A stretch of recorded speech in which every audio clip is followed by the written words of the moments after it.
Sidewalk, Thursday, August 27th, 2020.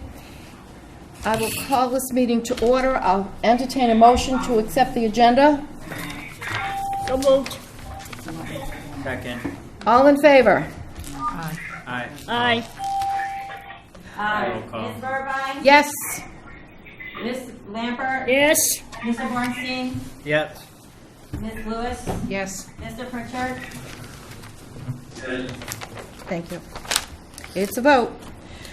All right, we're moving on to a site plan administrative review and special permit for gas backwards building and one additional commercial space in the Village Center and Neighborhood District, Greenbush. Excuse me, before we do that, for audio participation, call 425-436-6308 or 425-436-6338 or 425-436-6300, access code 538960, hashtag.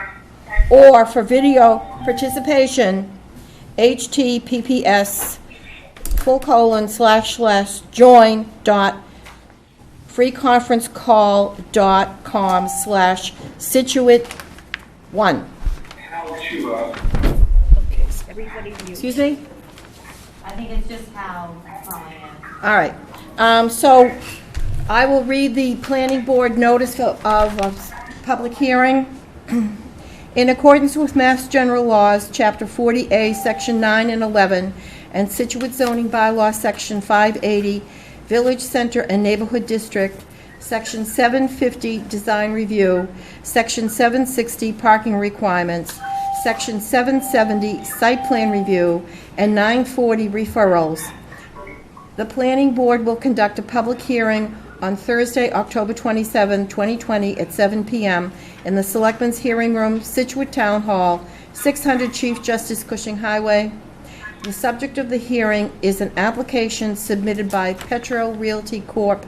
For a site plan administrative review and special permit for gas backwards building and one additional commercial space in the Village Center and Neighborhood District, Greenbush, Driftway, Gateway District, New Driftway Transit Village Subdistrict regarding the construction of a 4,000 square foot gas station and 1,500 square foot retail space with associated parking, site utilities, and site amenities at the project location of 48 to 52 New Driftway.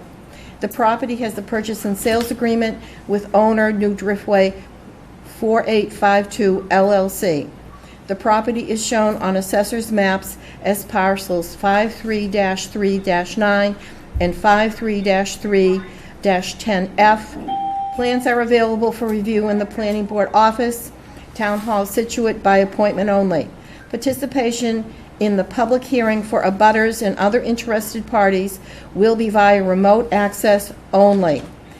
Please call the Planning Board office at 781-545-8730 for additional information.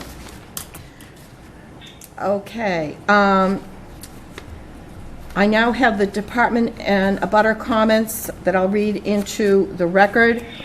The board has received 8 letters of support to date for the project from residents of Scituate. 1, Lois Tibbetts. 2, Ander Walker, 6 Newton Street. 3, Susan McGowan. 4, Tara Gately, 106 Oceanside Drive. 5, Terry and Jane Lynn. 6, Phil Braun, 19 Summit Ave. 7, Jason Cameron, Tilden Road. And 8, Janet Mullen. I have comments from the Water Department.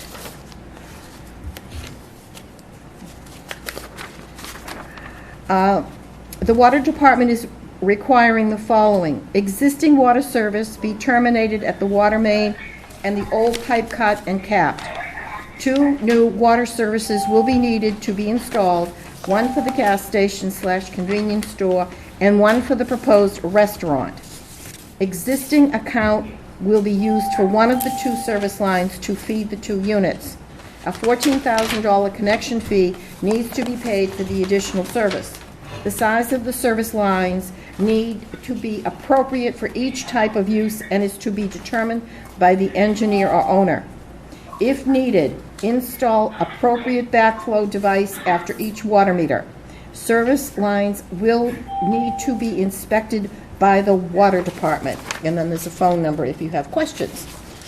Then from the sewer department, when the applicant seeks to apply for their sewer permit, they should be prepared to make sure the project includes or addresses, 1, all manholes are installed with watertight manholes. 2, provide a final set of as-built plans that includes final locations of utilities. And 3, provide a spill plan or SPCC.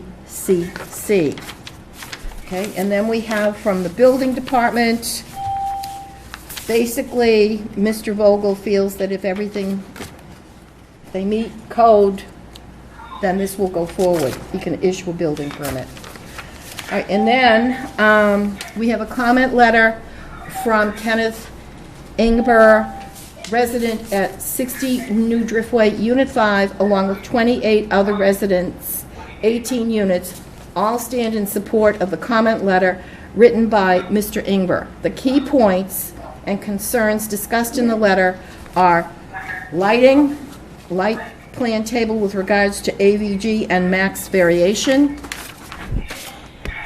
canopy lighting and height, measured lighting, headlights and reflection, interior illumination, public consideration, signage, hours of operation, use, noise, traffic, environmental impacts, and future development potential intended for Greenbush. Okay, so we will move on. Thank you for your patience. And the applicant? Good evening. My name is Walter Sullivan. I'm an attorney for the applicant, which is Petro Realty Corp. With me is the principal of Petro Realty Corp., Mr. Aaron Cutler, who resides here in Scituate. Also with me is the traffic consultant, Kathleen Keene from BHB. And on Zoom with us is the project engineer. Could you make sure you speak right into that? Steve, can you Is hear? the Steve, can you hear project him? Steve? Oh, wait a minute. What? Can you hear me? Yeah, can you hear us? That's how. Yes, we can hear you. Hear us. Okay, yeah, I'm the project engineer. It's, I she's would- got the microphones. She's got the microphones. She's got, we got the microphones. All right. You don't need to move any microphone. All right, Steve, can you hear Mr. Sullivan? I can hear whoever said they were the project engineer. I didn't hear his name. Walter Sullivan, no. Al Chuba. All right, Al Chuba, okay.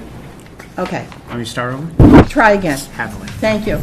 That's just for TV, that's fine. Okay. Good evening. My name is Walter Sullivan. I'm the attorney for the applicant, Petro Realty Corp. Seated with me is Aaron Cutler, who is the principal of Petro Realty Corp. Aaron lives here in town.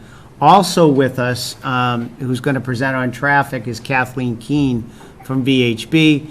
And we're fortunate enough to have Hal Chuba with us, the project engineer, by Zoom.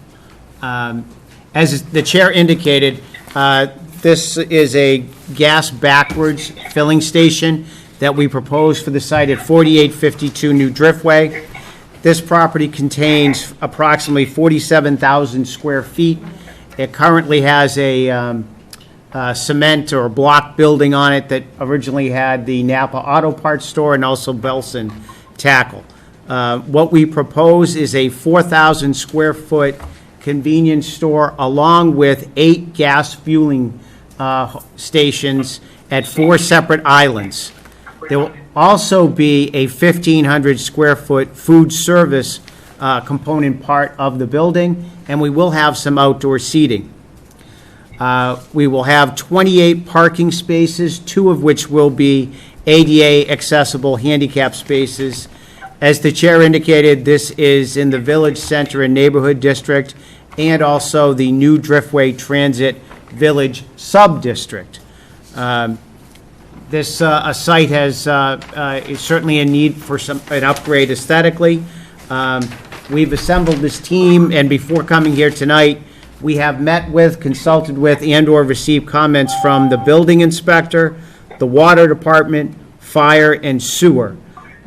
We believe that this is an appropriate... No, excuse me, have we received comment from fire? No. We've consulted with them, and I understand, I know you might not yet have comments, but I understand those are forthcoming, and I believe they'll be supportive of the plan. Thank you. Sure. And that being said, we think that this will be an excellent use for the district in its proximity to the train station. What I would now propose to do is have Mr. Cutler talk about the proposal and his company. Then we'll have traffic by Ms. Keene, and we will then have Mr. Chaba speak about the site. So without any further ado, Mr. Cutler, Thank you, Walter. Do I need to? I think you might want to come over here. You can say.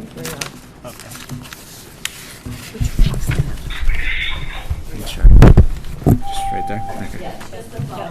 Yeah, we're pointing to particular pages. Can you make sure you let me know what they are? Yeah, absolutely. Thank you very much. My name is Aaron Cutler, and I own Petro Realty. We're applying for the permit on the new Driftway. I want to give you a little background about me, about the project, and why I think it's a great fit for Scituate and for the Greenbush area. I've been in the fuel business in several capacities since 1993. My family had a fuel distributorship out of Hingham that my father started in the 70s. They sold in 2001, and I bought some of their properties from them about 10 years ago. Currently, I have ownership interest in 6 commercial properties, all in Mass, and I lease 2 others, and most of the properties are gas stations. I have retail development experience. I leased a gas station property at the Hingham Rotary from my parents in 2004, and I redeveloped that land to put a gas station convenience store concept in. I also redeveloped a parcel in Weymouth 2 years ago on Route 18 from a gas station and laundromat to a new urgent care building. I worked with the planners in Weymouth to develop an attractive building at what is one of the busiest intersections in the town, where Pleasant Street meets Route 18. We created and executed on a plan there that took into account all the stakeholders, and I think everyone was very satisfied with the outcome. I've been a resident of Scituate for 12 years. My wife Katie and I have raised 3 kids here. They're all in the public schools. I've lived on the South Shore most of my life. My roots are now in Scituate. I bought a commercial property in North Scituate earlier this year, the old Hingham Institution for Savings building, because I think this is a great town to live in, to raise kids in, and I have a lot of confidence and optimism in the continued growth here. Good, stable, well-managed growth, and I want to be part of it. I believe, to that end, I believe the new Driftway project will provide a much-needed service to the Greenbush area and a building and property that will be attractive and well-built. I'm planning to partner with Marty Block, who's another longtime Scituate resident and owner of the Greenbush Package Store, formerly Reynolds on Country Way. Marty will operate the convenience store. He has excellent store experience, and we expect it to be one of the nicest stores on the South Shore. Our vision for the store is to provide a unique offering with local flavor. We want the property to be a vibrant hub of local activity where people can gas up. They can pick up food after a game at the Greenbush field. They can grab refreshments to take out on the boat or to the dog park, or just get a gallon of milk and grocery items to bring home after getting off the train. We are also working on partnering with local restaurants to provide additional food service in the store and in the 1,500 square foot space adjacent to the store. We've already started the process of identifying who would be a good fit for the project, and we plan to have several preliminary conversations with local restaurant owners in the near future. The need for it, currently the closest gas stations to this location are all about 3 miles away. There's a Shell station in the harbor, the Gulf station in Norwell, and the Sunoco on 3A, and none of them has a convenience store attached. Aside from the aforementioned Greenbush package, which does provide some convenience item, but is mostly a package store, there's really no full-blown convenience store for miles around.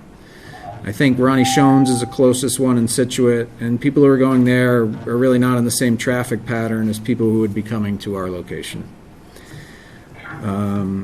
With that said, I appreciate all the work that the board has done to this point. I know it's a difficult time, but Karen has been great, and Ann Burbine and Shari have been very helpful in making sure that we follow the process and incorporate feedback from all the relevant departments to get to where we are right now.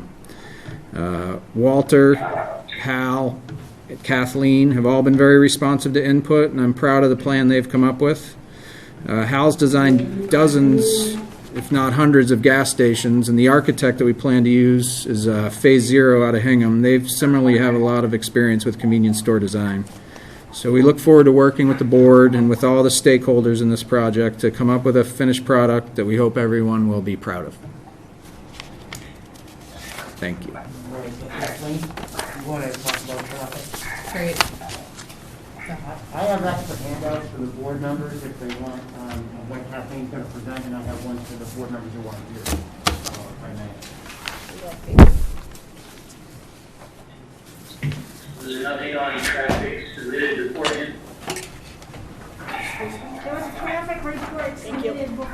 So is this just stuff from the traffic report? Yes, so this will be, this is Kathleen Keene, the transportation engineer on the project with VHB, and I'll be discussing the traffic study that was submitted previously for the project. So to start my presentation. Excuse me, what, Steve? Is that what you handed out? Yes. Who's watching the news? Okay. So the first graphic we're looking at here, which is figure 2 from the submitted traffic study, and it shows an aerial with the site location as well as the surrounding roadways and intersections. So as part of the traffic study we completed, we considered an existing condition evaluation of the area, which considered new driftway and the intersections adjacent to the project site. So this includes both the signal of new driftway at Old Driftway, the Scituate Rotary, and a couple other intersections in the area. So we collected traffic data at these intersections, and one important note is that this traffic data was from 2018, so it represents a condition prior to the COVID crisis and is reflective of more typical traffic patterns in the area. And then we've also looked at the crash data at these locations, and again, I'll note that data review included data prior to the COVID crisis, so is reflective of more normal patterns. Is everyone Just trying to get rid of the shadow. Now we just lost everybody. No, Oh, okay. we didn't. I think she just shut off the I projector. just shut off the projector. That's all. Sorry for the pause there. So we've used all this information to establish an existing conditions for the traffic analysis and review that information. From there, we've developed what we call future traffic volumes, and we've assessed the project in the future condition, both a scenario with the project in place and a scenario without the project in place. So to develop those future volumes, what we did was apply an annual growth rate to these traffic volumes. So that accounts for just general population and traffic growth in the area, as well as layering on traffic that's anticipated to be generated by other developments in the area. So not the project yet, but other developments. So for instance, the development directly next to the Greenbush station proposed by the Drew companies. So we've accounted for that traffic in our networks. From there, we've estimated trips associated with our project, so the gas station convenience and retail use, and then layered these trips onto the roadway network based on existing travel patterns out there. One important note is that a lot of gas station trips and traffic to it, data shows that more than half of these trips are typically what we call pass-by trips. So these trips are already on new driftway. They're traveling, for instance, from home to work pre-COVID, or from home to a shopping instance, and they're stopping into the gas station. So they don't represent a new trip to these roadways. They're just a new trip to the proposed site. So from there, we've completed an operational analysis of all three conditions that I mentioned. So we looked at traffic operations today in an existing condition, and we looked at traffic operations in the future conditions, so both without the project in place and with the project in place, so that we could have a direct comparison of the project's impacts out there. And based on that operational analysis, what we found is the project is expected to have minimal impacts at these study area intersections, and that the traffic associated with the project can be accommodated within the network, the roadway network out there. And let me just stand up to put up a different, thank you, Aaron. Yes, thanks. So as part of the proposed project, we are proposing a number of transportation improvements to help mitigate the minimal impacts of the project. So first, what I'll highlight is the site access itself. So the site today is essentially one very wide curb cut that spans across the whole frontage of the site. So as part of this proposal, we're consolidating that curb cut into a single driveway access point on the western edge of the site. And as that driveway will provide both entering and exiting movements, and the entering and exiting movements will be separated by a median. And sorry, for those of you on the phone, I'm just looking at the site plans that were submitted by Mr. Chuba. So the exiting movement from the driveway, we're also providing both a separate left turn and a right turn lane to improve operations and allow for the flow of traffic into and out of the site. Lastly, and this is a new proposal which is in response to, am I allowed to discuss this or reference We this? didn't really want any new Okay. material tonight. Okay. The board has not seen. Okay. So I'll just reference that there's been some additional transportation mitigation that's proposed, and hopefully we can cover that under the next hearing, but to also accommodate the flow of traffic into and out of the site. Thank you. So secondly, we're providing a sidewalk across the site frontage. So that sidewalk will connect to the existing sidewalk system and the crosswalks that are present at the signal of Old Driftway and New Driftway, allowing for pedestrians to travel between the site via signalized and safe crossing at the signal, and they can access the T station or the MBTA station over there, and in the future, also the proposed mixed-use development that's happening adjacent to the site. And lastly, we're also proposing to include some bicycle racks on the site to allow and enable bicycle travel to and from the site for these uses. And so that concludes the review of the traffic that we've completed to date. And as I mentioned in subsequent hearings, we'll be able to expand upon further analysis that's since been completed, but the board hasn't had a chance to review. So at this time, I think Mr. Chuba will speak on the site plans themselves. Thank you. I'm gonna put, As far as the site, I think Attorney Walter did go over the size of the lot and the uses that are proposed. There are allowed uses for special permits in the neighborhood, in the village center and the neighborhood district. Access to the site is via one single driveway to the west of the site, separated by a median. We do have we've submitted the turning templates for the large truck for the fuel delivery, which is about 60 feet long, and also we submitted the template turning radiuses for 40-foot fire truck for fire access and emergency, and I believe that was reviewed by the fire chief or the deputy fire chief, I'm not sure, but you will be getting the referral or recommendation, positive recommendation from the fire department. The parking is to the rear of the building because this is a backwards gas station design as required in the district. We do have 28 parking spaces, all in compliance with the zoning bylaws. There are 4 fueling islands with each one with one pump with 2 fueling positions, so will be total of 8 fueling positions on site. The traffic circulation is a one-way, counterclockwise around the pumps, as was recommended by the planning. We did meet informally, and we appreciate that. We had some input from the planning and the town planner and the planning on to treat the site, and that was one of their recommendations.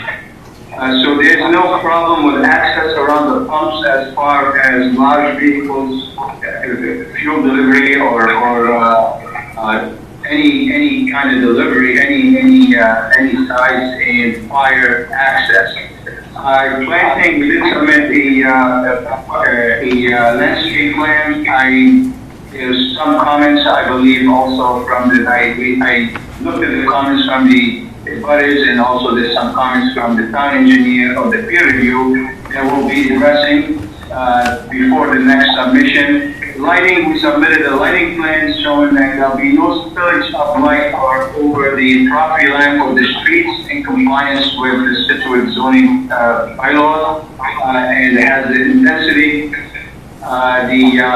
For drainage, currently there are no drainage structures or collection system on site, so all the water, all the runoff from impervious surfaces sheet flows in the southerly direction and drains to the rear of the lot.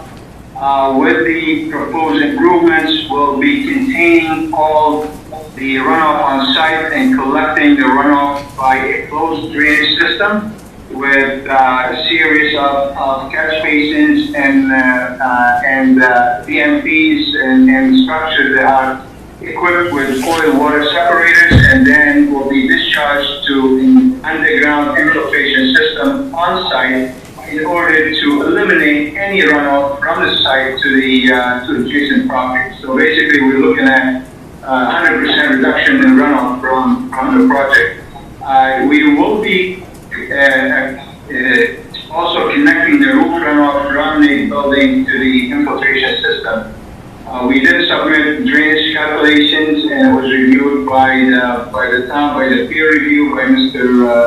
Chesia, and he had some comments. I'll be working the next month or so. I'll be working on addressing the comments from the peer review.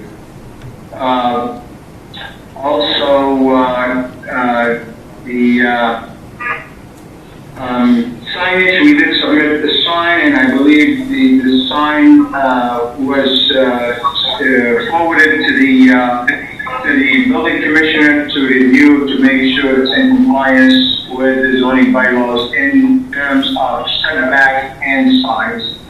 Other than that, I think we know we need to tweak the site and make some revisions to address some of the comments by the advisors and also the peer review. So at this time, we didn't have enough time to address all the comments from the peer review, revise the plans, send it back to you, then give it back to the engineer for review prior to this hearing. But we will be working closely with the town engineer or Mr. Chesia, and we'll look at all the comments from the abutters in order to address their concerns. Thank you. Thank you. All right, I'm going to turn this over now to our traffic consulting engineer, Jeff Dirk. Is he with us? Yes,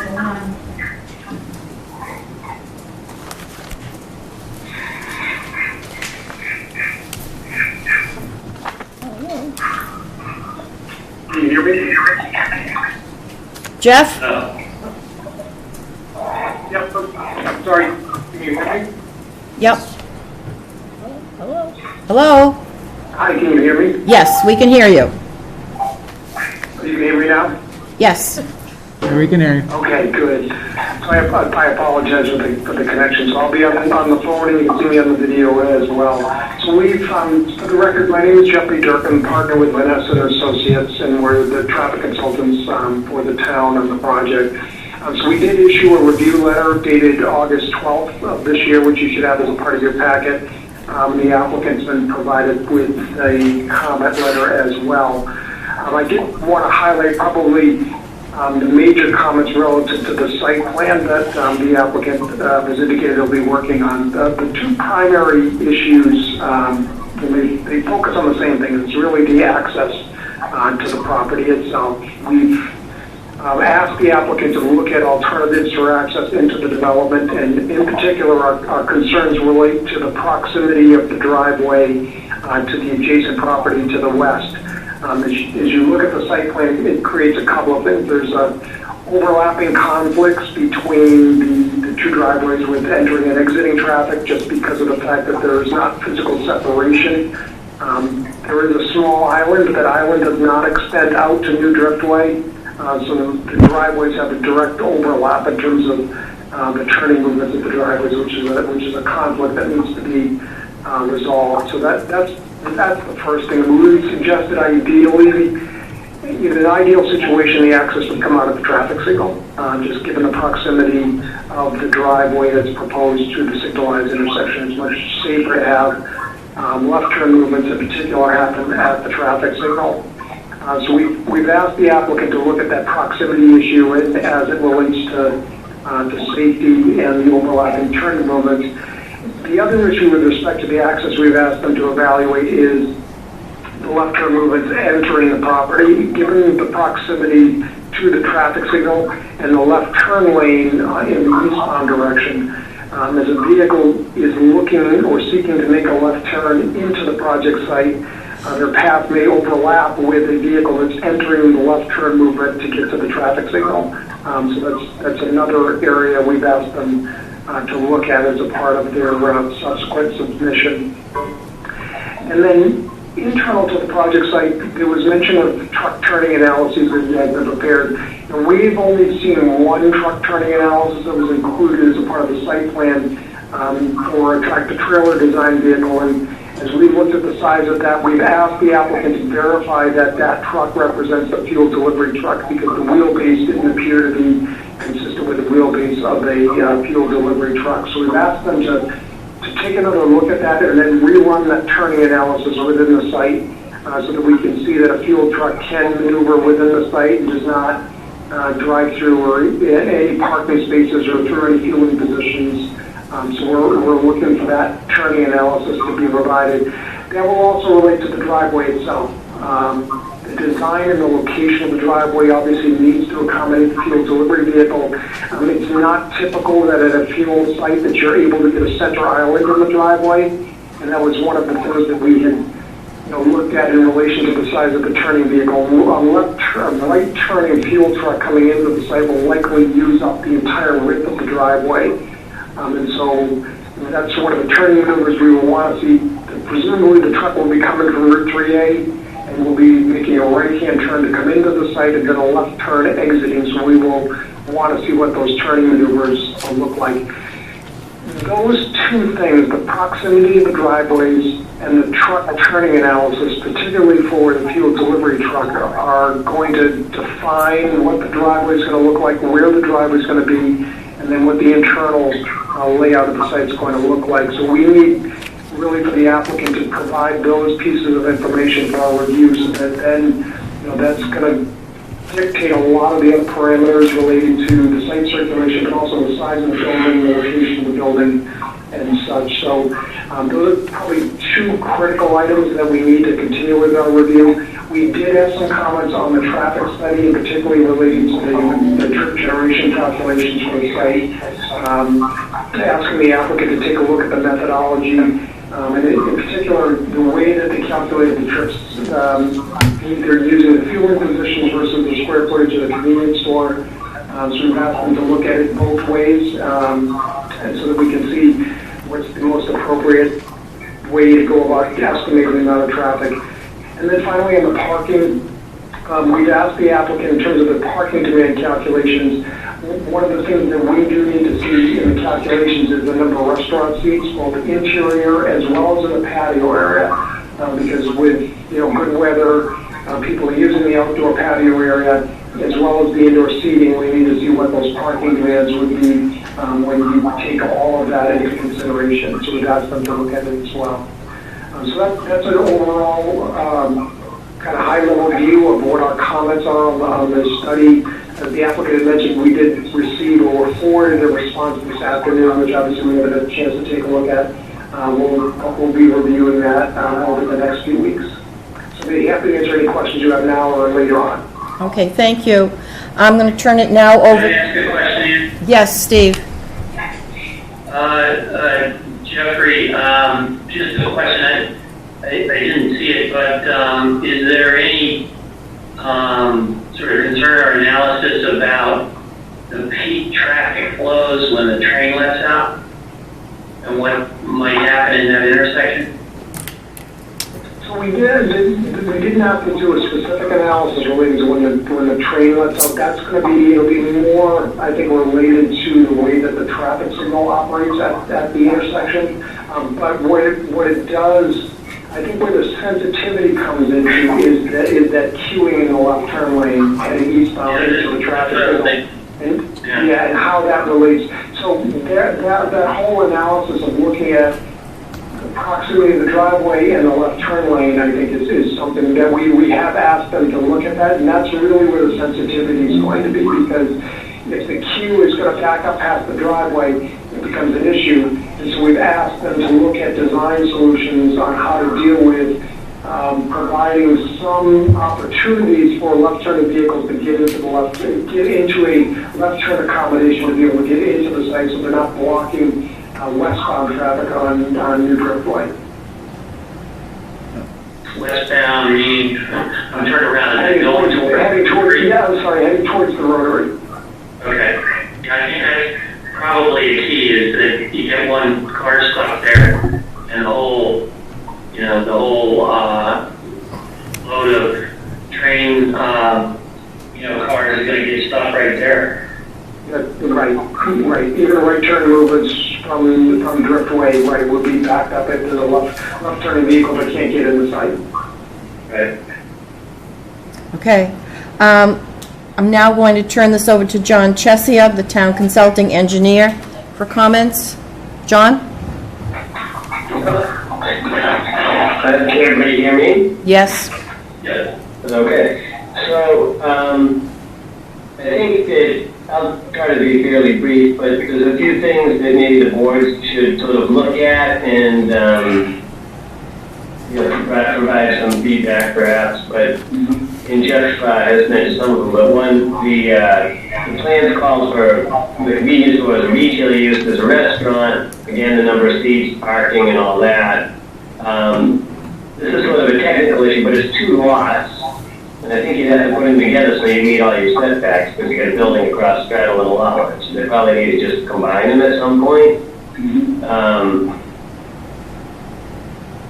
Landscaping plan, I think that's probably also covered, or would be covered through traffic, but the sight lines usually are drawn on the plan so people can see.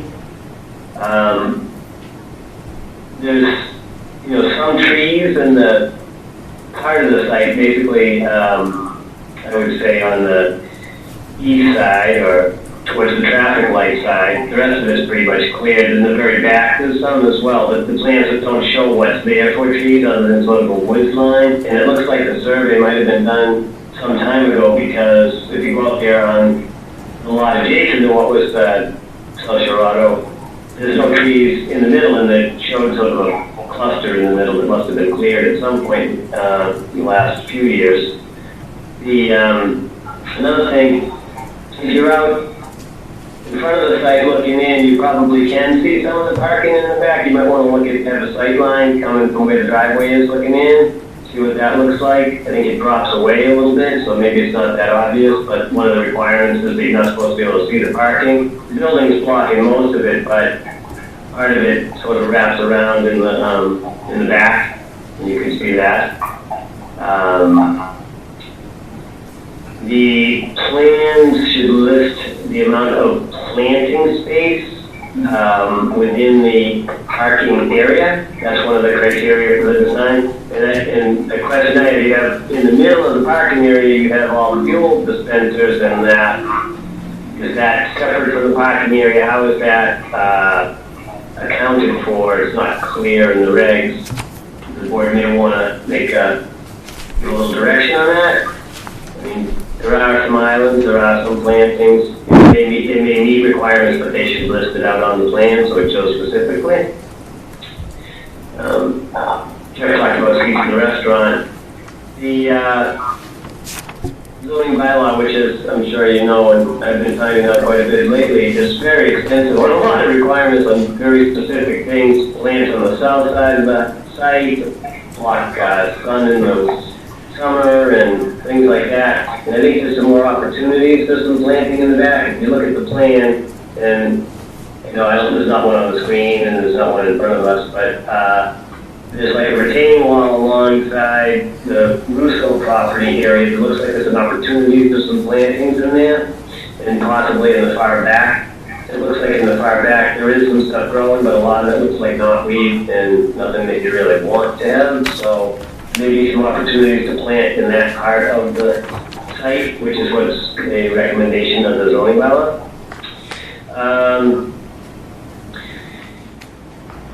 The front yard treatment, there's a few issues there. So you have buildings close to the street as it's supposed to be. There's a sidewalk extension. They're extending the sidewalk along New Driftway. Part of the Driftway is the bike path. This sidewalk doesn't look quite as wide, and I'm not sure what the long-term plans are, but there's an opportunity here if the board wanted it to meet certain requirements. It's just meeting what's there now. But it kind of dies out because you got such a wide existing opening for the South Shore Auto, and then you got the opening to the Russo property, then you got the driveway to the little park, and then you got Dunkin' Donuts. There's a lot of stuff happening over there. And they have a new walk against the building. There's a little green strip.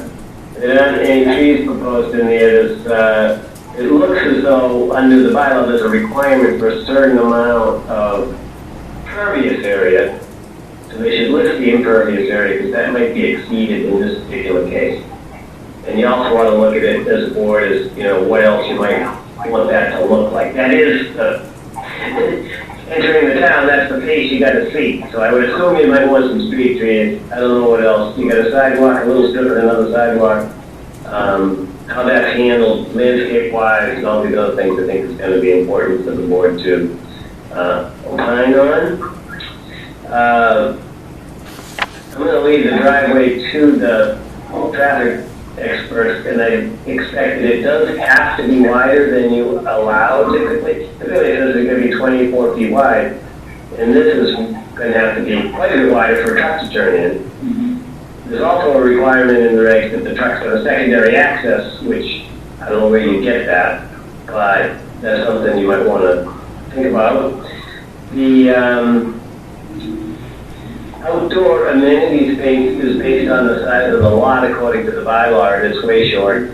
I think they got 500 something feet, just like 4,000 feet would be required based on my calculation. So there's a lot of different things you can do, but I know that that amenity space is important to the board. It's been important on other projects, and there might be some discussion on that. The other stuff, I mean, I can go into some detail on the drainage or whatever, but I don't know that I want to, you know, put everybody to sleep on that one. But they can respond. It looks, in a general way, it looks as though soils are good. If you have a sandy soil material, which is good for infiltration. You know, there's some various little issues as far as, you know, dotting the i's, crossing the t's, providing all the data, but it looks as though something could be made to work there. Some of it's a little close to, looks like the footings for the canopy, and there's a retaining wall that usually you don't want infiltration systems too close to that, so the water doesn't break out the side. Ultimately, although they're containing a lot of this runoff in an infiltration system, the site technically drains to First Herring Brook, a shellfish growing area, even though it's prohibited to fish in it right now. You can dig clams further down the river, and that would be considered actually a critical area. So the treatment has to meet shellfish growing area treatment, and there's certain things that are supposed to be used. Infiltration is probably one of them, and some things that you're not going to be supposed to use. So, unless the board has questions or wants me to go into more detail on my drainage comments, I think that sums it up for me. Okay, thank you. And finally, I'll turn it over to Karen. So John hit on a bunch of my comments. I think street trees are required and would make a big difference here. The outdoor amenity space is required to be 10% of the lot. I think the seating area is good, but it just needs to be bigger or some other combination of outdoor amenity space. Signage, we don't allow internally lit signs. I think we need more detail on the 1,500 square feet of retail/food space. It was advertised in the public hearing as a retail space, so we definitely need more clarification there. The zoning bylaw has a standard for this, for a gas backwards, is having 2 driveways. I think the board needs to ask some questions about that. I've asked DPW for clarification on where kind of the driftway bike path, where it ends and what the width of the sidewalk in front of this development should be, so that we can give clarification to the applicant. Other than that, I think, John Chesha and Jeff Durr have covered the majority of my points that, are required from the bylaw. Thank you. All right, I'll open it up to the board. Steve, do you want to start? Yeah, sure. First off, thanks for bringing this in, and thanks for taking a crack at having the gas station with the pumps behind. I think it definitely will be a better look for this whole access coming down the driftway here. So kudos to you for trying to make that all work. It sounds like there's a lot of sort of detail that still needs to be worked through. I had a couple of questions, but I think many of them were addressed. I do think we need to sort of figure out how to integrate the sort of a bike path pedestrian way there. It almost looks a little too narrow there to accommodate both of those things, and we certainly don't want people riding bikes, along the driftway there, along the street.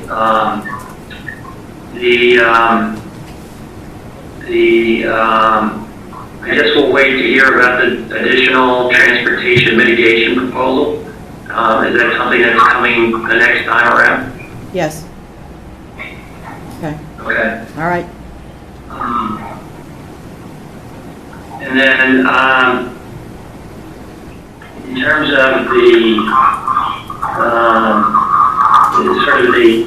how do you manage sort of the potential for fuel spills there in terms of making sure it doesn't get off the site? I can answer that, may I? Yes. Sure.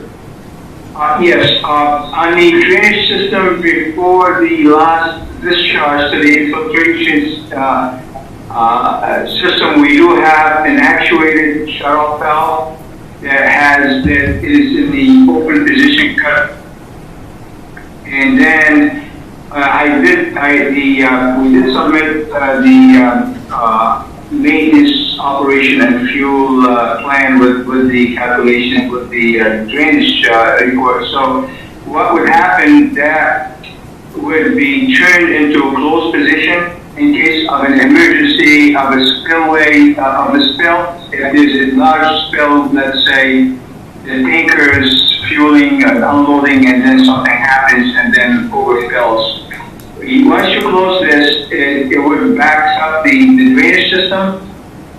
So between the 3-4 drainage structures that we have on site with the piping system and the grading of the lot, because we would have curving all along the southerly side of the parking lot and retaining wall. So by the time the the fuel overtops that curve, you would have approximately 4,600 gallons of fuel capacity that you can contain on site. So that's how we contain the containment. And I noted that the truck, the fuel delivery truck, has several compartments. It's not one compartment. Nobody delivers a truck in one compartment. So they would have several compartments, and normally the compartment the largest one is around 3,500, 4,000 gallons. I did submit details of the fuel truck, so that's how we would contain any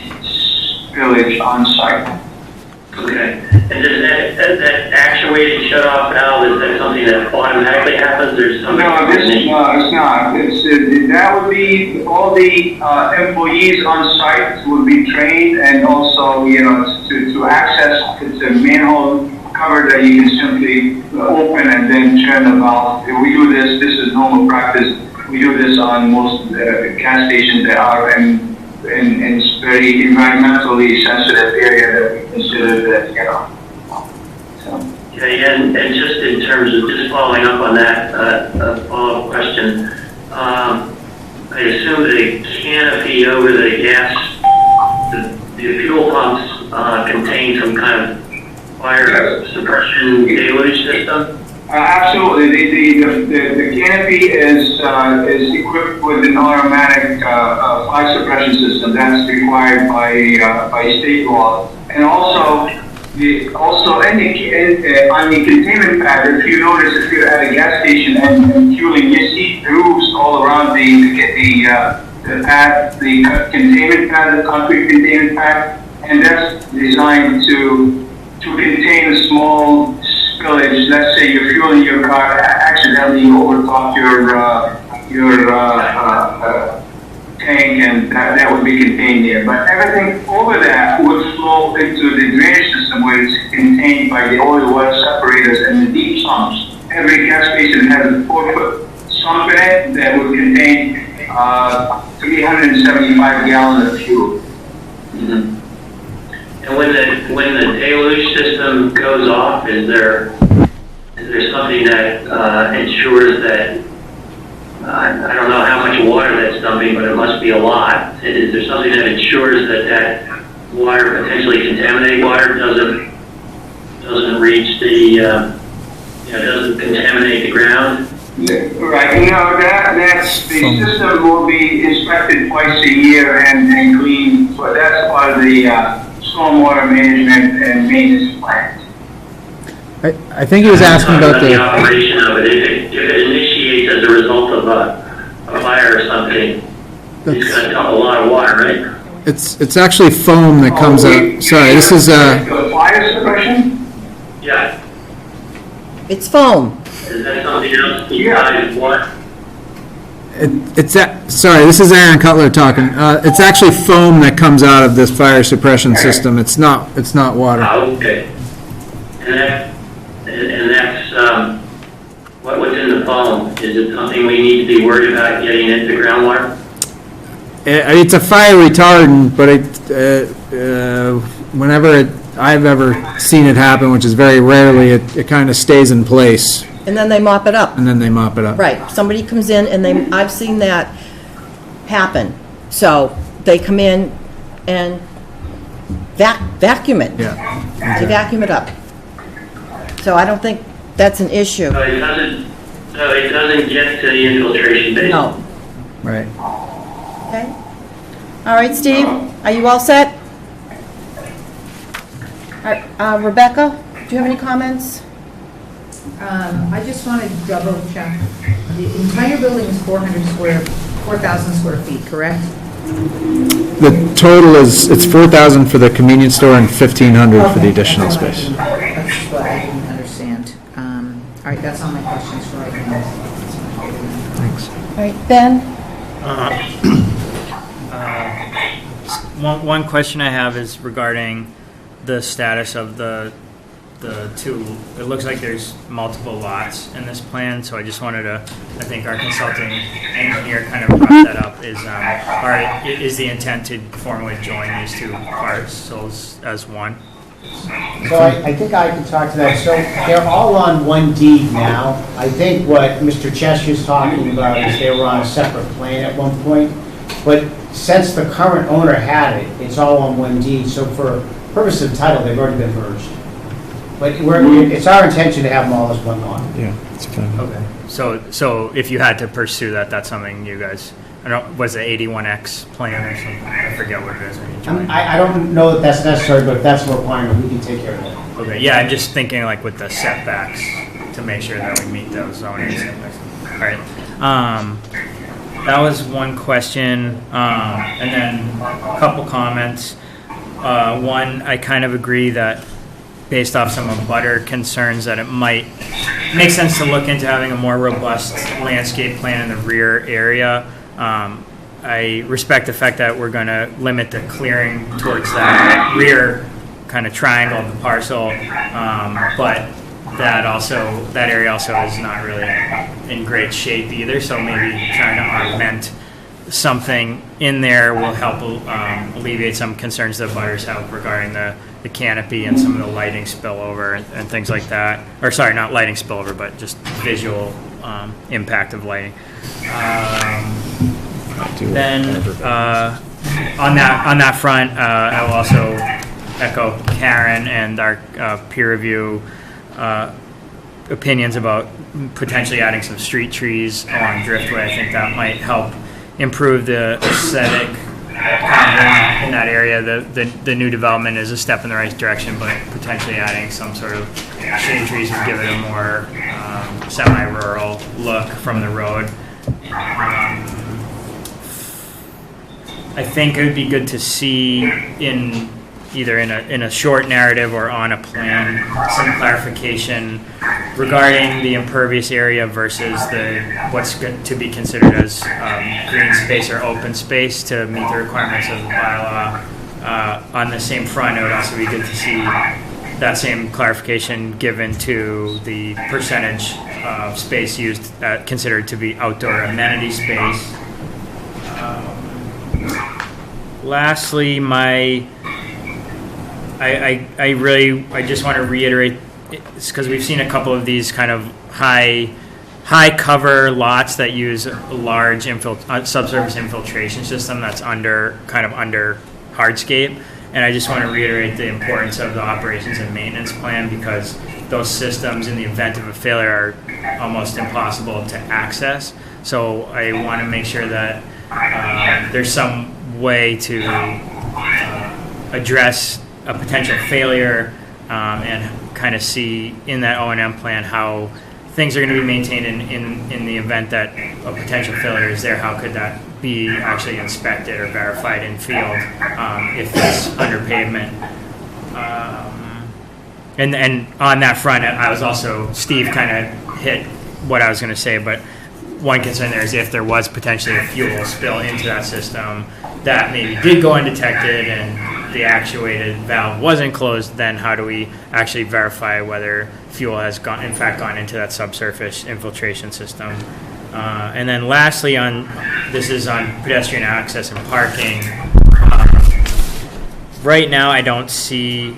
So it's funny because I know that area, that intersection quite well. I walk there a lot, and on one side of where the signal of the intersection is, there's a crosswalk on one side, but on the side where the corner of this development is, there's no striping for a crosswalk. So it makes it kind of awkward, because if you're on one corner and you want to cross the other way, you actually have to do 2 street crossings versus one. So a potential area of improvement potentially could be to add striping and signalization for a crosswalk on the corner, so it's a full box at that intersection rather than just 3 sides having striping. That's all I have to say. Patty? I echo Mr. Pritchard's concerns about the left-hand turns. That's becoming quite a busy little place down there. That rotary is pretty full all the time. And Dunkin' Donuts is continuously a problem coming west or east. So I'll be interested to see the new traffic study. And a couple of things.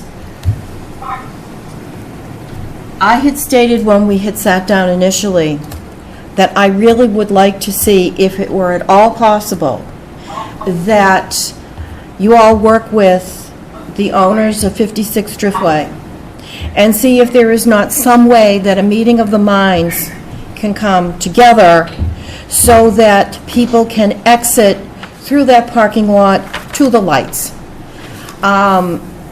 Whether you can make it worth their while, whether or not they're willing to discuss this with you. If they will not, or whatever, have them put it in writing to us that they will not accommodate you. Okay? I spoke with them, and they're not willing to do it, but I will have them put it in We writing. need something in writing. We do need, I'll get it. all right, please, because that would just make so much more sense. Yeah, they were really concerned about traffic coming in and out of their lot and how it just wouldn't flow together for them, but I think it would. I really do. But, I would love to do it. so I think that if we can somehow get some people together and sit them down and talk about it and see if we cannot, again, come to a meeting of the minds. It's a public safety issue, and I think it is valid. I really do, okay? I will absolutely speak to them again. And if necessary, you could ask them if they'd like to come in and speak to us. Okay. We can have an informal discussion with them to try to convince them that this is in everyone's best interest. Okay, Okay? absolutely. Thank you, because I dislike that parking lot. That's another whole topic. All right, then too, I have you figured out where you're gonna put your snow removal? Well, normally we would just pile it up into, toward the back and then remove it with, when it gets too high, just remove it with, So just make sure that you have something that you're going to absolutely. remove the snow. All right, I am going to now open this to public comment. Okay, we're gonna answer. One Minutes. more quick question. Yes. If you don't mind. I'm just looking at the sidewalks and sort of gutter strip along the street. Is that the way you've laid it out? Is part of that curb and grass in the town's right of way? And is it expected that the town would build that? No, no. No, the town's not building that, Steve, no. I think the latter part of this question is what's in the right of way and what's not in the right of way. Right. Great, Andrew. We'll figure out what's in the right-of-way and what isn't in the right-of-way. Okay? I was just asking the proponent if they knew. Do you know? They laid it out that way. Hal, do you know? I'm not sure that they have a ready answer, but they will the next time. Okay? Okay. I don't know if Hal can hear. All right, So we're gonna go into formal Q&A session. yes. Please listen to your phone for instructions. You'll want to hit *6 to get into the queue. Q&A session has started.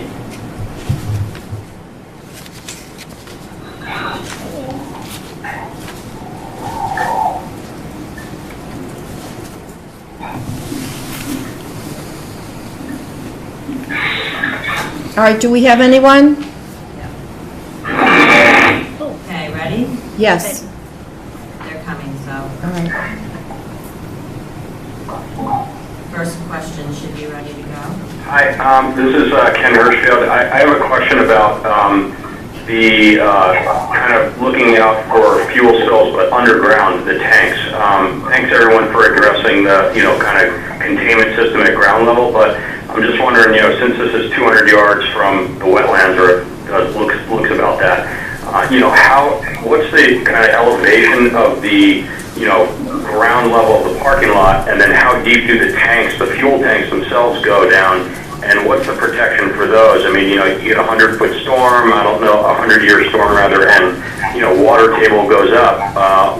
What happens with the tanks? What are the safeguards? Thank you. If Hal can take that? Yeah, I can get that.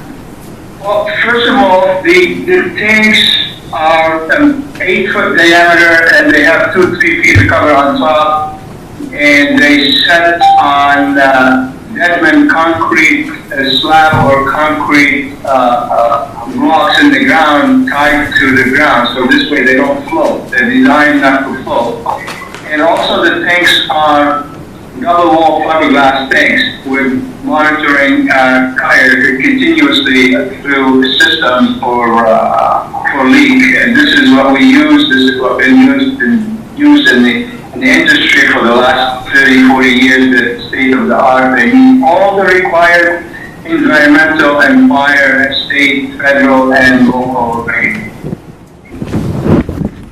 And how deep underground are they buried, and like at what elevation will the tanks be once they're in place? They'll be about 10 to 12 feet deep in the ground. So the back elevation of the parking lot is elevation 23, 24, 23, so it'll be, one is 12, 13, elevation 12. Or 10 in the ground. Okay, thank you. Yeah. Next question? Next. Hi, I'm Desmond Sullivan, 261 Chief Justice Cushing Highway. Am I being heard? Just to double check. Yes, Mr. Sullivan, go ahead. I was just curious what the give back would be for the developers.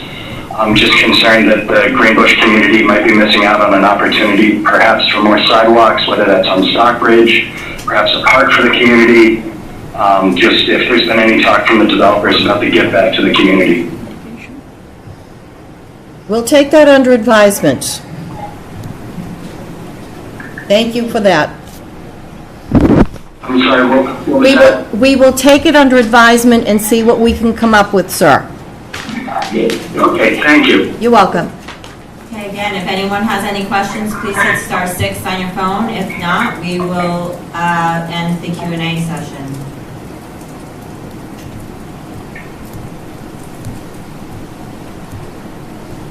That's what I did. That's it? Okay. We're going to end Q&A. Q&A session is over. All right, so.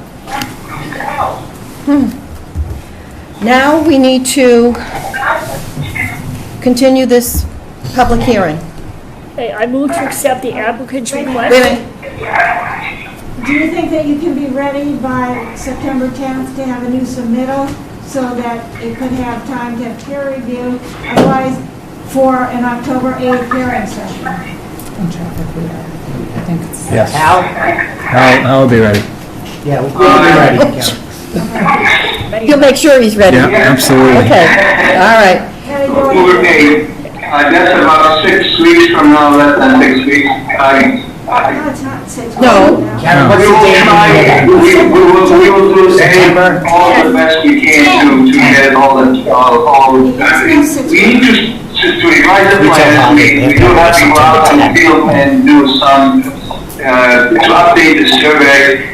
And then we need to go back, revise the plans, and send it back to the engineer and give the engineer ample time to review the plans and get back to the board. So I think it's kind of a little tight, but Yes. if you don't mind, if you put us on the agenda, and then a couple weeks before, if we feel we're not going to be. No, we don't have the option to do that. I mean, it's only 3 weeks away, so I'm not sure that that gives you sufficient time to do what you need to do adequately. So the next available date would be October, November 12th. excuse me, November 12th. November 12th. Oh, wow. That's how busy we are. Survey's gonna be tough, but I think we gotta do it. You gotta do it? We'll meet the deadline. You'll meet the deadline? We'll meet the deadline. Okay, yeah. Okay. Go for it, Patty. I move to accept the applicant's request to continue the public hearing for the site plan administrative review and special permit for a gas backwards building with additional commercial space in the Village Center Neighborhood District, the Greenbush Gateway District, New Driftway Transit Village Subdistrict, for the property located at 48 to 52 New Driftway until October 8, 2020 at 7 p.m., and continue the time for action until November 30th, 2020. Is there a second? Further discussion? Hearing none, all those in favor, please say aye. Ms. Burbine? Yes. Mr. Bornstein? Aye. Ms. Lambert? Aye. Ms. Lewis? Aye. Mr. Pritchard? Aye. It's Thank you, unanimous. unanimous in favor. Thank you. Thank you. Okay, on this, let's just say Thank you. going on October 8th. Later. Have a good evening. You too. Thanks. If anyone is leaving the meeting, please make sure you leave the meeting, don't end the meeting. We still have public hearings to continue with. Thank you. We still have, Do you want to give them a minute to just clear their stuff out? yes, absolutely. Thank you very much for your time. Appreciate Thank it. you.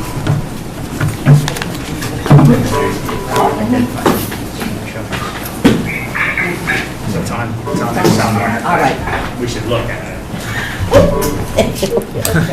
Can't see everything. I know, this is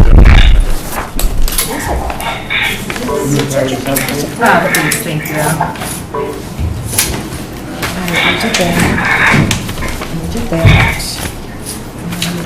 That's a rather broad question. Yes, you may. Do we have any influence over what's happening with Dunkin' Donuts down there? It's a mess. Out where? Dunkin' Donuts. It seems to me, It's okay. it seems to me that when this was permitted, they were supposed to, if things got a little too crazy, to come back to the board. Oh, it's So- crazy. These Saturdays is nuts down there. It's dangerous. All right. Well, we'll take that under advisement, too. Okay, yeah. So, we have a public hearing scheduled at 8:30. And so what we'll do is go to, Is anyone coming for the A&R? oh, is anyone coming for I do the, not know. Call Maravito, but I don't know if he's coming or not. Karen? I don't know, I mean, it's pretty much, It's, I mean, you could do minutes and liaison reports if you all want. right, fine. Let's do minutes. I move to approve the meeting minutes for August 13th, 2020. Is there a second? Second. All in favor? Ms. Burbine? Aye. Mr. Bornstein? Aye. Ms. Lambert? Aye. Ms. Lewis? Aye. Mr. Pritchard? Aye. Unanimous in favor, thank you. Accounting. There is We have no, no accounting. there's no accounting. I know, right? All right, liaison reports. So I was on Zoom or whatever it was for the housing trust. They went through the,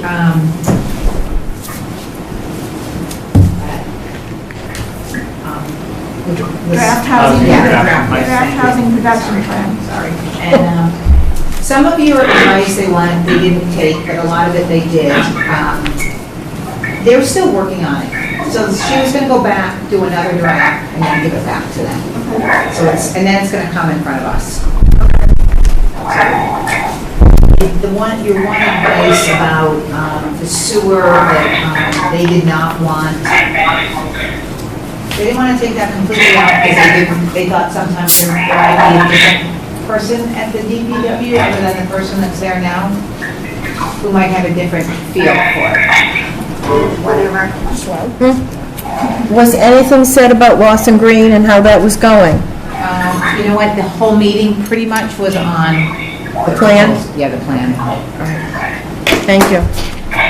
Lawson Green is going ahead of schedule. Okay. I mean, so they anticipate occupancy at least a month ahead of time. Great. So probably sometime, January of 21 versus February.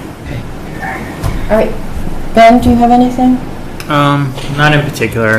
You guys, everyone saw we have the meeting on Monday for trying to get the master plan going again. It'll be run and managed by the consultant, so. Okay. But that's really all I have. So we're zooming that? Yep. Zooming. And, Zooming. yeah, and they're doing it. I sent out the link yesterday. Yes. If you need it, I can send it. No, I have it. Thank you. I met with traffic rules Monday night. I'm still trying to figure out how to get them to review our plans, because apparently they're not picking them up at Town Hall, because we do need comments about some of these items. The gas backwards, just, we need comments. So, we've also, CPC, if you saw it in the paper today, in the Mariner, they're accepting applications for items to be used, to use CPC funds for annual town meeting. That's all I have at this moment in time. Mr. Pritchett, have you received the water report yet? No, I've pretty much given up on it. Oh, okay. Nothing. Gonna vote LeBron James, okay. I will ask again tomorrow, Steve. Okay, I appreciate you keep asking. I feel like it's never gonna come.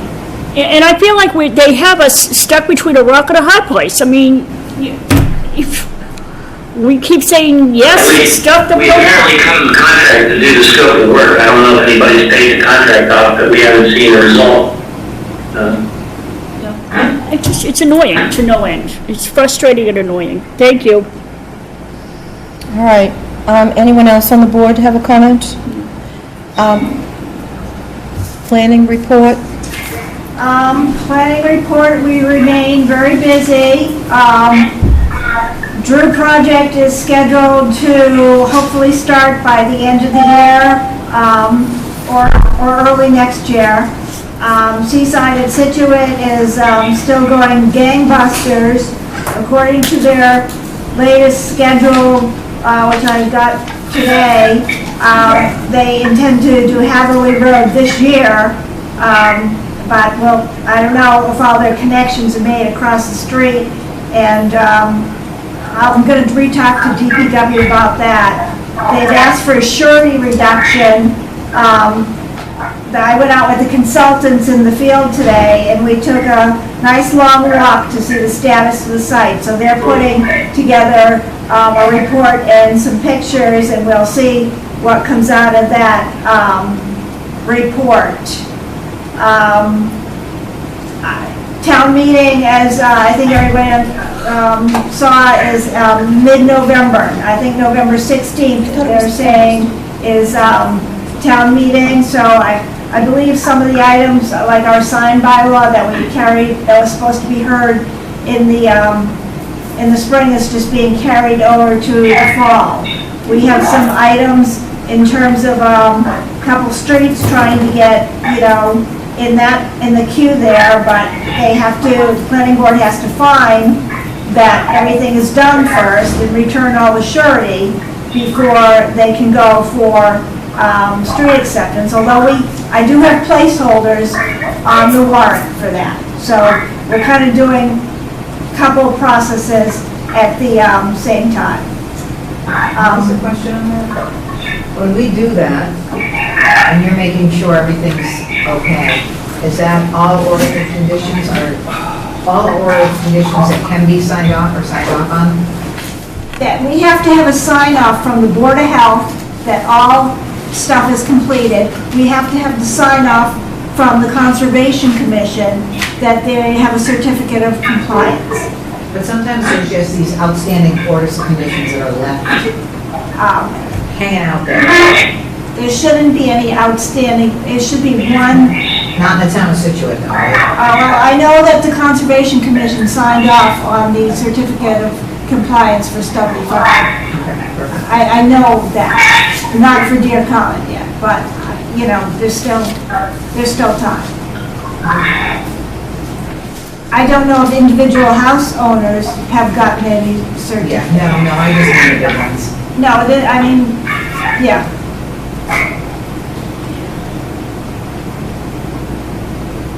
That's, I think, where we are with planning and development. Do you want to say anything about Curtis Estates? Curtis Estates, we found out late this afternoon, they can't have any more permits at the moment until they pay their back taxes. Okay. Interesting. They owe for last year and this year, so we won't be worrying about that for a little bit, hopefully. Hopefully. Interesting. I think there's 5 houses under construction out there right now.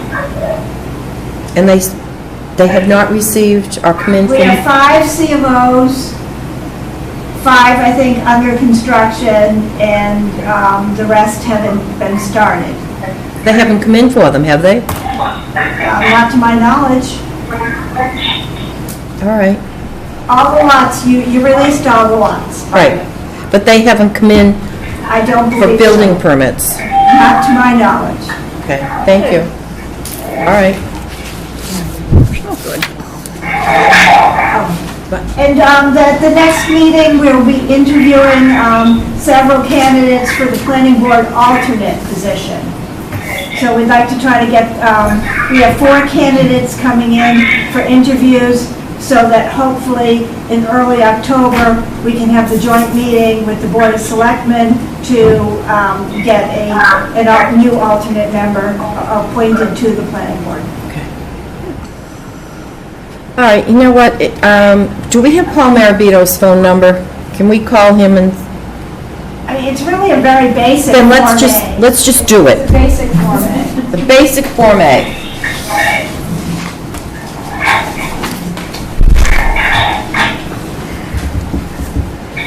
First Parish. Yep, it's First Parish. Do you want to speak to that, Karen? All right, so this is basically they want to change an internal lot line on this Form A so that they can put the existing building on the same lot, the garage building on the same lot as the house. Then there's one building to be raised. All the lots have adequate frontage and access. There's a common driveway that was approved in several years ago. So they all have, the lot has access and frontage, so I do recommend that the plan be endorsed. Okay, questions from the board? Okay, I'll entertain a motion, please. I move to endorse as approval not required a plan of land in the town of Scituate, Mass. 788 First Parish Road, stamped by Paul Joseph Marabito, PLS of Ross Engineering Company, Inc., with the applicant owner Mary C. and David M. Barrows, dated 8/3/2020, as the division of the tract of land shown on the accompanying plan is not a subdivision because every lot shown on the plan has frontage of at least a distance presently required by the Scituate zoning bylaw on the public way of First Parish Road. Is there a second? Second. All in favor? Ms. Burbine? Aye. Mr. Bornstein? Aye. Ms. Lambert? Aye. Ms. Lewis? Aye. Mr. Pritchard? Aye. Thank you, unanimous in favor. Okay, our last item is a public hearing at 8:30. So, anything we need to discuss while we're all sitting here waiting for 6 minutes? Don't everybody talk at once. Well, there's lots and lots of chitter-chatter about 3A lights. 2 terrible accidents within 48 hours. Spoke to Patrick Kenny today. They put in an application for a light already at Manhattan. I believe they're going to go forward for Booth Hill. No, there's one, The opposite, okay. there's one part of streets for Route 3A, a light at Henry Turner Building. Okay, but then they put in money, a request then for Man Lot and Booth Hill. That's where the accidents are, aren't they, man lot? Well, Man Lot I find very confusing with all the signs up there. The sign was, There is a light there, but that's only coming from the public safety, and it's only activated when the fire department is leaving. Right. There's not a stoplight there. But there were that many accidents at Henry Taylor Bailey's, North Scituate, right? yes. Yep. They had 2 within the last 48 hours. No, Booth Hill has Booth had Hill. two. Oh, that Booth Hill. Booth Hill. And part of the problem there is the foliage, that you can't see around the corners, so Mass DOT has been notified that that needs to be trimmed back Actually, and a butter went out the last time and trimmed it back themselves. themselves. It was so bad. So, Yeah. and maybe if you buy the butter, I decide how you have to cut it. I don't know. It's, but it's two serious accidents. People really need to be patient. It's really confusing. I live on Man Lot, and coming out there is a nightmare. It's deadly. It's people just go around cars, they T-boat everywhere, it's crazy. So we really need a light there because it's very confusing there. If there's a light at Henry Turner Bailey Yeah. and a light at Man Lot, because you've got the gas station and a lot of other things going on, that should be sufficient. Because then people can hopefully make the choice of going, but see, people don't want to go to a The other light. thing that is, I don't believe is, they don't have the traffic slowing down early enough coming north on Friday. So, I don't think it slows down almost until Cohasset. Yeah, Because- exactly. That's- That's So right. if it slowed down before that, if you put it down to 30, maybe a little bit before, or, whatever.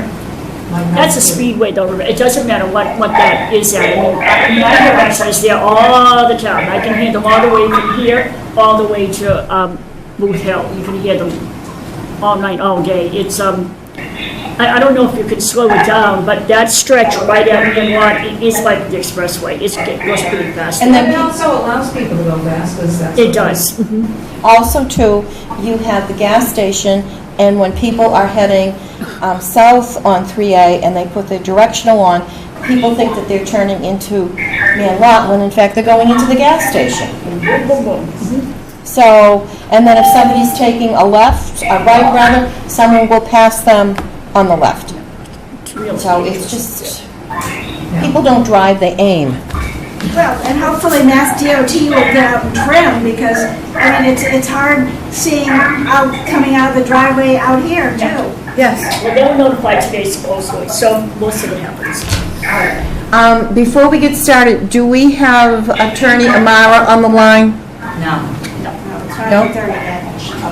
Okay. she's not on to my knowledge, but everyone on the line except for us is muted and Mr. Pritchard. Okay. But I do not see her name. That's Steve's chair. Steve, your chair needs to be oiled. He's only an engineer. Did you hear that? I did. And you're ignoring it. Okay. You would have walked it. Here's how they work out, you know? Okay.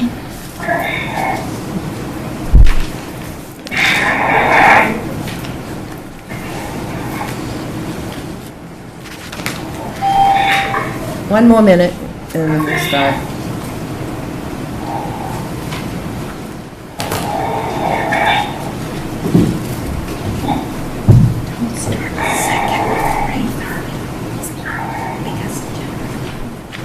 Cindy's on. Cindy's on? Okay.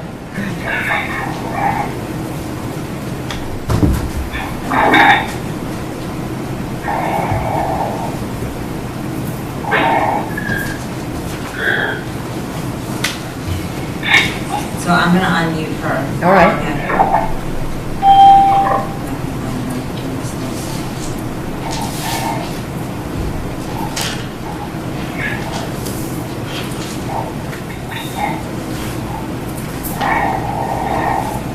All right, Karen, what time do you have on your watch? I have about 8:28. 8:28 on the computer.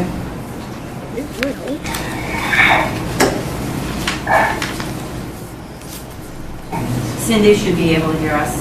Cindy, can you hear us? Cindy? Hi, Ann. Hi there. How are you? Good, how are you? Fine, thanks. All right, long time no see. Okay, are we ready? Ready. Yes? I Want me have, to mute myself? excuse me?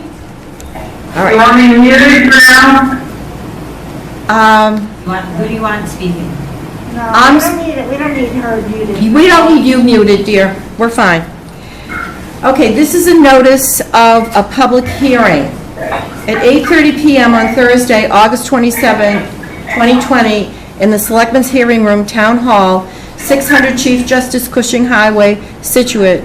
The Planning Board will conduct a public hearing in connection with the modification of the approved site plan for the Town of Scituate, approved under Major Site Plan Administrative Review in accordance with Mass General Laws, Chapter 40A, Sections 11, and Scituate zoning bylaw, Section 770, Site Plan Review, to construct a new senior center with associated parking, utilities, and landscaping on Town of Scituate property located at 333 First Parish Road. The proposed change will modify the entrance at First Parish Road to be a right turn only out of the driveway with an island to physically restrict turns. Property is shown on Assessor's Map 38-12-0. Property is owned by Town of Scituate. Plans are available for review in the Planning Board office, Town Hall, Scituate, by appointment only. Participation in the public hearing for abutters and other interested parties will be via remote access only due to COVID-19 procedures. Please call the Planning Board office at 781-545-8730 for additional information. And I will also add, for everyone's edification, the fencing on the plan is beyond the scope of this public hearing. The plan before the board tonight is for a right turn only exit and is the result of a settlement agreement between the Greens, Board of Selectmen, and the Planning Board. The formal action to change the plan of the entry is the subject of this public hearing tonight. The board received via email the right turn only exit sketch, and discussion will only be related to that action. Okay, who's making this presentation? Anybody? I can if you want. Would you please? No, I'm gonna stay here. As long as you're loud enough for the world to hear. Can everybody hear me? Am I loud enough? Yes. This is the, as you said, this is the result of the settlement agreement with the neighbors to have a right turn only exit from the senior center onto First Parish. It's consistent with what we had talked about before, and the Board of Selectmen approved the settlement agreement last week. All right. Discussion from the board? Hearing none. Steve?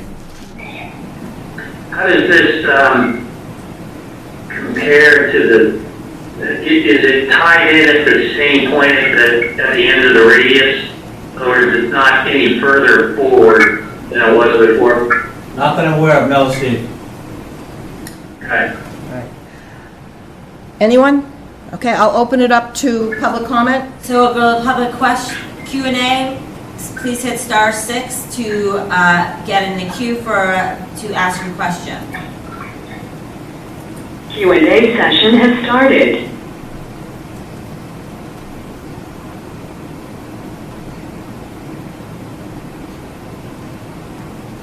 Okay, first question First question or comments? or comment?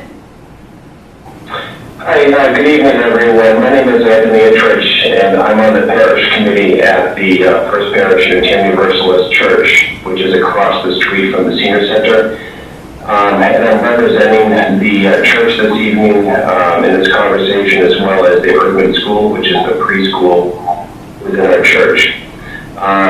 We have a concern with this being that the only logical traffic pattern, if this were to go ahead, will result in the traffic going up our driveway, because most logical drivers will take a right-hand turn and then the first left-hand turn up the driveway past our front door of the church, and where all of the parents pick up and drop off all of their students at Erdman Preschool. If you take this into account and you think, you put yourselves in the mind of any driver who wants to take a left-hand turn, this is what's going to result, period. So my question is, being that that is probably going to be the case, what will the town do or the senior center do to mitigate risk of all the little kids going up and down that driveway? Jim? I mean, there's only two things we could do. One would be put up signage, but it's not a public way, and the other thing would be enforcement. Did you hear that, sir? Did you hear his response? He muted himself. I didn't hear it. It kind of dropped out. His response was signage and enforcement. It doesn't take very long to have somebody enforce not taking a left into that driveway. Doesn't take any time at all. People get the message quickly. They're more apt to turn down Central Park Drive. Or go out the back way onto Hudworth. So, all right. Any other questions? Yes, next question. Next question?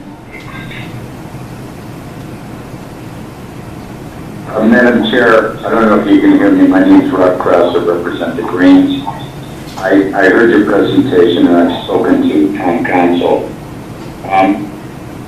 The concern that the Greens have is the change of the plans with respect to the fence, and I understand that you indicated, Madam Chair, that was beyond the scope, but what we're trying to do is obtain some information as to the source of the change in the plan as it relates to the fence location. That is... Because it's our understanding, that was the premise of the deal, and we're trying to understand how it came about the change. And I think you probably have some correspondence from Bill Lyons, our engineer.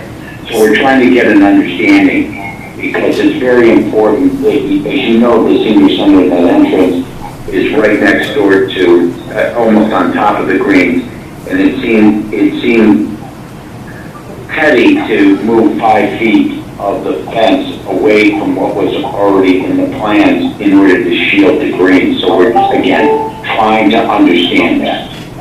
All right, sir, that is not part of the purview of this evening's discussion. If you want to pursue this further, you would have to do it through our town council and our town administrator. This is not something that we will entertain or discuss this evening. We need to move on. What we have before us is a revised layout, nothing more. Well, and I would point out that there is a note on this drawing that affects that change. So if that change is not related to this right-hand drive, then it should be removed from the drawing. We're not going to discuss the fence, and the fence isn't changing. Right. Okay. So this drawing should be modified to remove that comment, because it's not germane. Jim? Well, Madam Chair, through you to the board, I mean, these are difficult circumstances for them to do this by phone, but again, it's important to my clients. As you know, I'm relatively new to this matter. My name's Rob Krause. I'm representing the Greens. My predecessor, Joe Kelleher, represented the Greens, but he's been appointed a judge.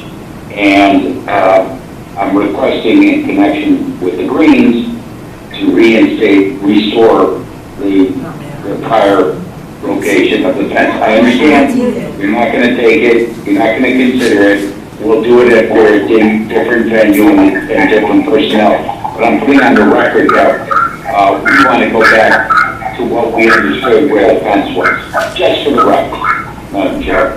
Cindy should be able to speak. Cindy, would you care to comment to that, please? Yes, I would, Madam Chair. It's my understanding, I've been involved from day one on these negotiations. The fencing and the location of the fencing has never been a topic of discussion in anything of the settlement discussion or otherwise. It is my opinion that the only thing before the board is to make it a right turn only and to institute the island. Anything relating to anything else is not noticed for this hearing and cannot be addressed at this hearing. There is nothing before the board that authorizes any changes other than to make it a right-hand road in accordance with the settlement agreement signed by both sides, and also to have the island installed. If and when anyone has any questions about that fence, it could be taken up at another time. Nothing in this hearing changes any of the drawings that were the basis of the planning board's decision, which I believe is L101. Karen will tell me if I'm wrong. And the fence changes are not before this board, were not part of any discussions, and are not going to be acted on. Nothing in this meeting changes any fence location.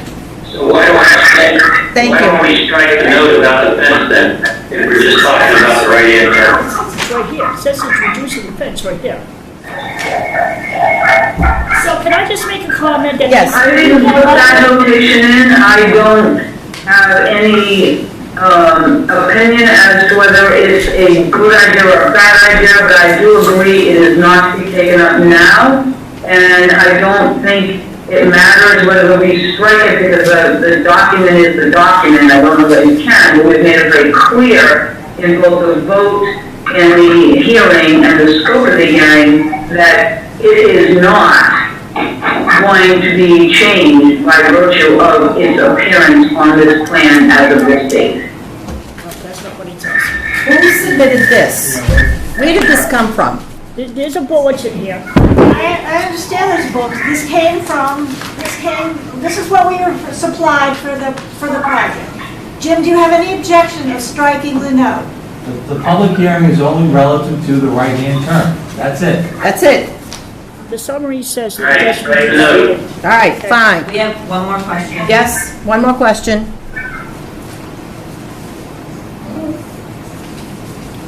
Hi, Jennifer Kuhn. I'm at 20 Cary Litchfield Lane. And I think that we need to go back and have a plan drawn up precisely from the engineer, but it needs to be stamped. It needs to be documented and stamped, and all of the measurements and everything needs to be noted, and a registered engineer needs to stamp these drawings. I don't feel that these drawings are accurate without being reviewed from a registered engineer. So I think we need to go back and get plans that are accurate and stamped, and then come back to the drawing board and review them, whether we remove the fence or not. But I think that all of these measurements need to be reviewed by someone with that credential. Mr. Bedrow? Well, the note's the note. I don't believe you can remove it, but you're not, the only thing you're approving is the right-hand turn. Right. You are not approving the removal of that section of fence. Well, we understand that, but Mrs. Kuhn is suggesting that we need to go back and have these plans reviewed and stamped by an engineer. These plans were done by an engineer, Yes. so. I think they stamped them. Why didn't they stamp them? Why did they not stamp them? You not have to ask an engineer. Coastal engineering. And the other issue that we have is we like to see an overall of the neighborhood to see like where the stuff is coming out to address the urban school. Cindy should be able to speak. Cindy's raising her hand. Yes, Cindy. This is only a sketch to show the turn becoming a one-way and to show the island. It is not designed to do anything more than that. It was meant to be a clarification so everyone would know that we are implementing the settlement agreement according to its terms. Thank you. I need to be assured that this island is not in First Parish. It is not. This island is not in First Parish at all, is it? No. All right. We are here to approve the revised layout of the senior center. I'm just going to end the Q&A session. Please. Q&A session is over. All right, would you kindly, any more comments from the board? In our motion, discuss it, offense, we're not approving No, this. we're not. Nope. Okay. Patty? I move to approve the revised layout of the driveway for the Situate Senior Center SKC-7 and SKC-9 by Coastal Engineering Company dated 7/29/20, as shown in the sketches, not including any revisions to the fence. Is there a second? Second. Although, further discussion. Steve? I did not hear that. I didn't hear the last part of that. Read that, Jim. I'll read it again. I move to approve the revised layout of driveway Scituate Senior Center, SKC-7 and SKC-9 by Coastal Engineering Company dated 7/29/20 as shown on the sketches, not including any revisions to the fence. There has been a second. Second. Yeah. Discussion? Any discussion? Yes. Steve? Yes, I think we should indicate that the note on the drawing should be stricken and does not apply. The note referring to the fence modification. And second, I think that we should request that a set of engineered drawings be filed substantially in conformance to the sketches that are provided here. If all we have are sketches, then we need the engineered drawings. We'll get your stamped drawing, that's not. It's not an issue. That's not a problem. You can't remove an engineer's note from this plans. Okay. All right. All those in favor, please say aye. Ms. Burbine? Aye. Mr. Bornstein? Aye. Ms. Lambert? Aye. Ms. Lewis? Aye. Mr. Pritchard? Aye. Unanimous, all in favor, thank you. Thank you. Thank you, Cindy. Thank you, Ann. Appreciate your time.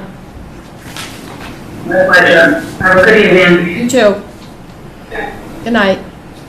All right. Good night. Anything further with the board? I'll entertain a motion to adjourn. Second. All in favor? Ms. Bornstein? Aye. Do that all the time. Ms. Burbine? Aye. Ms. Lambert? Ms. Lewis? Aye. Mr. Pritchard? Aye. Good night, All in Steve. favor, meeting's adjourned. Aye. Thank you.